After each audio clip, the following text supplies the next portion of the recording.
রোজ সকালের মতো আজও উপস্থিত হয়েছি উন্নত কৃষি প্রযুক্তির বার্তা নিয়ে। সকলকে স্বাগত জানিয়ে শুরু করছি আজকের অন্নদাতা। পশ্চিমবঙ্গে যে সমস্ত মশলা ফসলের চাষ হয় তার মধ্যে রসুন অন্যতম। এটি শীতকালীন ফসল। সঠিক প্রযুক্তি মেনে এর চাষ করলে ভালো ফলন এবং লাভ পাওয়া যায়। নদিয়া জেলার করিমপুর ২ নম্বর ব্লকের প্রগতিশীল চাষী দেবদুলাল সরকার বিভিন্ন ধরনের মশলা ফসলের চাষ করে থাকেন। অন্যান্য বছরের মতো এবছরও তিনি রসুনের চাষ করেছেন। এই কৃষক বন্ধু তার রসুন চাষের অভিজ্ঞতা জানালেন অন্নদাতাকে। আমি এখানে যে রসুনটা চাষ করেছি, এটা জমিটা প্রথমে পাট ছিল, পাট কাটার পরে জমিটা সুন্দরভাবে চাষ করে জমিটা তৈরি করা হয়েছে এবং তারপরে আমাদের যে এখানকার স্থানীয় যে গোলদানা বলে যে জাতটা আছে রসুনের জাত, সেই রসুনটাই আমি এখানে লাগিয়েছি এবং গোলদানা বীজটা আমরা কাগোয়া দিয়ে শোধন করেছি।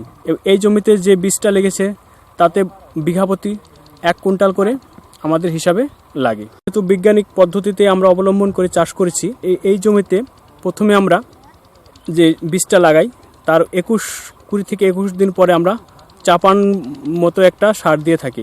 সেই সময় 20-20-0-13 এবং তার সাথে কিছু ইউরিয়া দিয়ে আমরা দেই এবং পরবর্তী সময়ে নিড়ানো দেওয়া হয় এবং নিড়ানোর কয়েকদিন পর আবার পুনরায় সেচ হয়।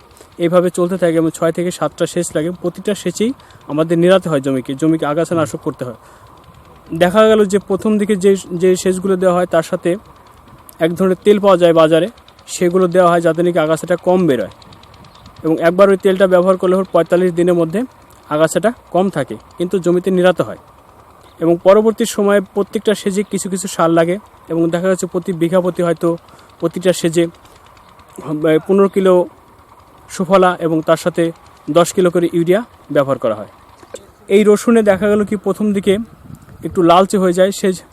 হ্যাঁ, আমরা যে রসুনটা বীজটা যখন জমিতে লাগাই তার 20 থেকে 21 দিন পর আমরা যে পুনরায় যে সেচটা দিই তখন আমরা জিঙ্ক ব্যবহার করে থাকি এবং তার পরবর্তীতে যেমন M45টা ব্যবহার করা হয়, টপোকোনার জলটা ব্যবহার করা হয় এবং তার সাথে সাথে দেখা গেল যে রসুনটা যাতে ভালো হয় সেজন্য বোরন পরিমাণ বিঘা প্রতি 2 কিলো করে দেওয়া হয়। আর টপোকোনার জল ওইটা লিটারে 1 ml করে দেওয়া হয় এবং সেক্ষেত্রে দেখা যাচ্ছে 1 বিঘা জমিতে যদি 60 লিটার জল লাগে 60 ml ব্যবহৃত হবে। এই রসুনের আরেকটা মারাত্মক রোগ হয়েছে, রসুনটা কোকড়া হয়ে যায় এবং কোকড়াটা হয় কিছু কিছু সাদা মাছি, সাদা মাকড় এবং হলুদ এক ধরনের সূক্ষ্ম পোকা। তার জন্য আমাদের কীটনাশক ব্যবহার করতে হয়। এই ফসলটা 5 থেকে 5.5 মাসের ফসল। এতে বিঘাতে এই খরচের পরিমাণটা খুবই কম। যদি লেবার চার্জ এবং বীজের দাম বেশি হয় তাহলে বিঘা প্রতি 20 থেকে 22 হাজার টাকা খরচা আছে এবং যদি বীজের দামটা একটু কম হয় তাহলে সেক্ষেত্রে 17-18 হাজার টাকা খরচা আছে এবং ভালো ফলন হলে বিঘা প্রতি 50 মণ করে হয়। এই বাজার দরটা কোনো সময় 4,000 হয়, কোনো সময় দেখা যাচ্ছে 2,000-1,500 হয়। বর্তমানে খুবই কম।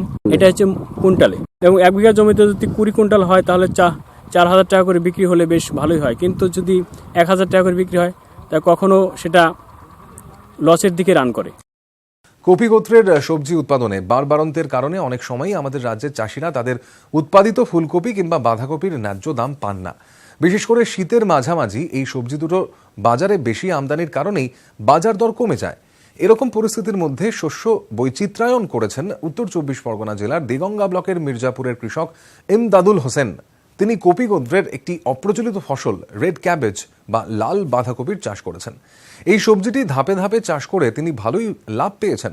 লাল বাঁধাকপি চাষে তিনি কোন কোন প্রযুক্তি অবলম্বন করেছে তা বললেন আমাদের। এটা হচ্ছে আপনার রেড ক্যাবেজ বলে, লাল বাঁধা যেটা বলা হয়। চারা পাতা হয় ওই কার্তিক মাসের প্রথম সপ্তাহের দিকে। তার আগে খোলা তৈরি করে নেওয়া হয়, মোটামুটি দিন 15 আগে খোলা তৈরি করে নিতে হয়। খোলা তৈরি করা হয়, জৈব সার দেওয়া হয় কিছু, আর সুফলা সার অল্প করে দেওয়া হয়। 10 গ্রামের পাতা যেটা ওটা খোলা লাগে আপনার 15 হাত লম্বা, মানে 25 ফুট, আর 4.5 ফুট 5 ফুট হচ্ছে চওড়া। এরকম খোলা তৈরি করে আমরা দিন 15 ফেলে রাখি। তারপরে মাটি ভালো করে আপনার মাটি গুঁড়ো করে দানা ফেলা হয়, একটা করে দানা ফেলা হয়। দানা ফেলার পরে 3 দিনের ভিতরে চারা উঠে যায়। চারা ওঠার 1 দিন পরেই প্রথমে স্প্রে করা হয় যাতে ধসে না পড়ে গোড়াটা, চারা যাতে মরে না যায়। 2 পাতা হয়ে গেলে জল দেওয়া শুরু হয়, রেগুলার সকাল সন্ধ্যা জল দিতে হয়। চারা মোটামুটি বড় হলে আবার একবার ওষুধ দেওয়া হয়, বেবিস্টিন হোক এরকম ফাঙ্গিসাইড করে কিছু একটা ওষুধ দেওয়া হয়। 25 থেকে 30 দিনের ভিতরে তুলে আবার জমিতে বসানো হয়। তার আগে জমি আমাদের তৈরি করে নিতে হয়। একটু উঁচু জমি হলেই ভালো হয় যাতে জল না দাঁড়ায় জমিতে। মাটিটা একটু দোআঁশ মাটি হলেই ভালো হয়। প্রথম জমি চাই দেওয়া হয় বিঘা প্রতি 1 বস্তা মানে 50 কিলো 10-26 আর 3 থেকে 4 বস্তা করে জৈব সার। জমিটা আগে ভালো করে চষা হয় ট্র্যাক্টর দিয়ে, চষে কিছুদিন ফেলে রাখা হয়। ফেলে রাখার পরে আবার সপ্তাহখানিক পরে আবার চাই দেওয়া হয়। চাই দেওয়ার পরে এবারে ভাটি টানা হয়। ওটা ভাটি টানা হয় হচ্ছে 1 হাত 4 আঙুল ভাটি টানা হয় আর বসানো হয় 1 হাত 4 আঙুল ডাইরেক্ট ভাটি টানা হলো। তারপর চারা তুলে বসানোর সময় 3 বগরে বসাই আমরা, 12 ইঞ্চি তফাৎ একটা চারা বসানো হয়, জোড়া পিলি করা হয়। বসানোর পরে জল দিতেই হবে, মোটামুটি সকাল সন্ধে 3 থেকে 4 দিন জল দেওয়া হয়। একদিন পরেই ওই যে কোনো একটু ফাঙ্গিসাইড ওষুধ চারায় দিয়ে দিতে হয় যাতে গোড়াটা আবার পচে না যায়। তার সপ্তাহখানিক পরে 15 আর আপনার অ্যামোনিয়া সালফেট, যেটা বিঘা প্রতি আপনার 20 কেজি নিয়ে চারায় অল্প অল্প দিয়ে জল দিয়ে দেওয়া হয়। তার 4-5 দিন 6 দিন পরে আবার সার দিয়ে পিলিটা কোদাল দিয়ে ডাঁট এনে দেওয়া হয়।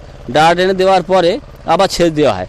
তারপর আপনার আবার এই পোকার তেল দিতে হয়, কোরাজেন দেয়। 20 থেকে 25 দিনের মাথায় জমিটা আবার খোঁড়া হয়, আবার এবার চাপান সার দেওয়া হয়। বিঘা প্রতি 50 কিলো হচ্ছে 10-26 আর অনুখাদ্য বিঘা প্রতি 2 কিলো আর অল্প কিছু ইউরিয়া দেওয়া হয়, বিঘা প্রতি 10 কিলো ইউরিয়া দিয়ে ডাড়ায় ছড়িয়ে দিয়ে আবার ডাঁট এনে দেওয়া হয়। দেওয়ার পরের দিন আবার জল সেচ দেওয়া হয়। তারপর মাঝে মাঝে ওই ফাঙ্গিসাইড ওষুধ কিছু দিতে হয় যাতে আপনার পাতা পোড়া না লাগে। আর তেল তো দিতেই হয়, সপ্তাহে 1 দিন তেল দিতে হয়। যখন পোকা লাগে তখন আমরা নিম জাতীয় তেল আর কি সেই সব তেল ব্যবহার করি। এইবারে ওতে যদি না হয় তখন কৃষি দপ্তরের কাছ থেকে আমরা পরামর্শ নেই, ওরা যেভাবে আমাদের বলে সেইভাবে আমরা করলে আমাদের উপকার হয়। দিয়ে মোটামুটি 3 মাস পরে কপি কাটা শুরু হয়, 40 দিন লেগে যায় বাঁধাকপি কাটতে কাটতে।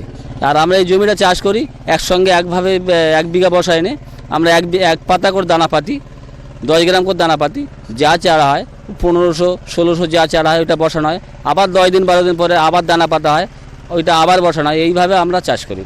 কারণ হচ্ছে একসঙ্গে সব পাতলে বাজারে নিয়ে একসঙ্গে সব বিক্রি করতে পারবো না, তাদের দাম কম হবে। ওই জন্যই আমরা অল্প অল্প করে চাষ করি। লাল বাঁধাটা আমাদের অনেকদিন সময় একটু বেশি লাগে, এটা একটু সারও বেশি দিতে হয়। আর এটা একটা সুবিধা আছে আপনার, এই বাঁধাটা অনেকদিন একটু রেখে কাটা যায়। সাদা বাঁধা যত তাড়াতাড়ি তৈরি হয়ে গেলে তাড়াতাড়ি বাজারে নিয়ে যেতে হয়, ওগুলো কি হয় মাথা ফেটে যায়। এগুলো অত সহজে মাথা ফাটে না, এগুলো আমরা রেখে রেখে বিক্রি করি। সাদা বাঁধা থেকে লাল বাঁধায় পয়সা বেশি। লাল বাঁধা নর্মালে আপনার 6 টাকা পিস বিক্রি করি, 6,000 চারা থাকলে বিঘাতে 36,000 টাকা বিক্রি হয়। এবার নিজেরা একটু বিক্রি করতে পারলে আরও একটু বেশি হয়, হাতে কেটে 40,000 টাকা হলেই। কত খরচা হবে আপনার ওই 15,000 টাকা লেবার টেবার ধরে। কোনোদিন বিকালে কাটি, বিকালে কেটে আমাদের পার্টি ধরা আছে ধুলোগড় পার্টি, তাদের দিয়ে দিই কিছু। উল্টোডাঙার পার্টি আছে, তারপর শিয়ালদায় যাওয়া হয়, শিয়ালদায় গেলে একটু বেশি পয়সা পাওয়া যায়।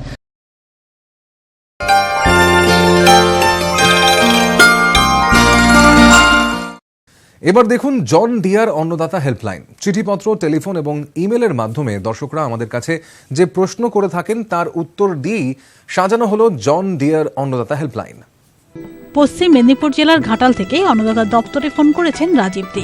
এক জমিতেই মোজাইক রোগের উপদ্রব দেখা দিয়েছে। এই রোগটি ভাইরাস ঘটিত। জাপ পোকা নামক শোষক পোকা রোগটি ছড়ায়।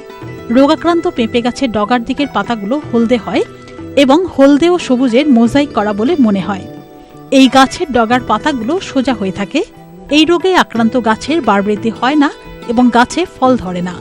ফল ধরলেও তা ছোট আকারের হয়। এছাড়াও পাতাগুলো কুঁকড়ে যায় এবং ওপরের দিকের পাতাগুলো হঠাৎ করে সরু হয়ে যায়। অবশেষে রোগাক্রান্ত গাছটি মারা যায়। এই রোগের নিয়ন্ত্রণে একেবারে প্রথম থেকেই ব্যবস্থা নিতে হবে। পেঁপের মোজাইক সহনশীল জাত যেমন পুষা ম্যাজেস্ট্রি চাষ করলে এই রোগের উপদ্রব কিছুটা কম হয়। অনেক সময় বীজ থেকে চারা তৈরি করে সেই চারা মূল জমিতে লাগালে এই রোগের প্রবণতা অনেকটা কমানো যায়। চারা লাগানোর আগে ইমিডাক্লোপ্রিড 1 গ্রাম প্রতি 5 লিটার জলে মিশিয়ে দ্রবণ তৈরি করতে হবে এবং সেই দ্রবণে ডুবিয়ে চারা মূল জমিতে লাগানো যেতে পারে। পরিষ্কার পরিচ্ছন্ন চাষ পদ্ধতি অবলম্বন করতে হবে। সুষম মাত্রায় উদ্ভিদ খাদ্যের যোগান দিতে হবে। অতিমাত্রায় নাইট্রোজেন ঘটিত সার প্রয়োগ করা চলবে না।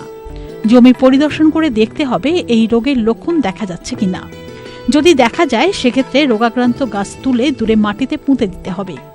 যেহেতু রোগটি জাপ পোকা ছড়ায় তাই জাপ পোকার নিয়ন্ত্রণে জমিতে হলুদ আঠালো ফাঁদ ব্যবহার করা যেতে পারে। এছাড়া 10,000 ppm এর নিমজাত কৃষি বিষ 3 মিলিলিটার প্রতি লিটার জলে গুলে স্প্রে করলে উপকার পাওয়া যায়। রাসায়নিক উপায়ে জাপ পোকার নিয়ন্ত্রণে ডাইমিথয়েড 1.5 মিলিলিটার প্রতি লিটার জলে গুলে স্প্রে করতে হবে। রাসায়নিক কৃষি বিষ প্রয়োগ করার 2 সপ্তাহ পরে ওই জমি থেকে ফসল তোলা উচিত।